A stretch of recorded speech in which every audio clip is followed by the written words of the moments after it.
लोकशाहीचा बुलंद आवाज, रिपब्लिकन वार्ता, महाराष्ट्र।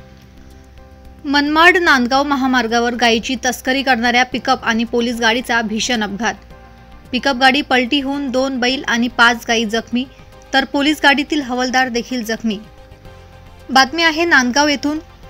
नाशिकच्या नांदगाव तालुक्यातील मनमाड नांदगाव महामार्गावर नागापूर गावाजवळ गायीची तस्करी करणाऱ्या पिकअप गाडी आणि पोलीस गाडीचा भीषण अपघात झाला असून या झालेल्या अपघातात एक पोलीस आणि पिकअप चालक जखमी झाले आहेत, तर पिकअप गाडीमधील गायी देखील जखमी झाल्यात। सदर घटनेची माहिती मिळताच नागरिकांनी घटनास्थळी धाव घेत मदत कार्य सुरू केले।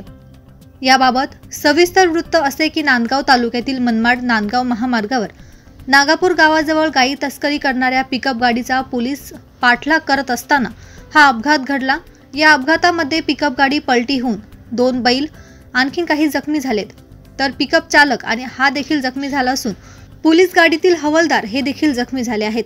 सदर जखमींना मनमाड येथील उपजिल्हा रुग्णालयात उपचारासाठी दाखल करण्यात आले आहे। रिपब्लिकन वार्ता महाराष्ट्र न्यूज साठी नांदगाव प्रतिनिधी मुक्ताराम बागुल, नाशिक।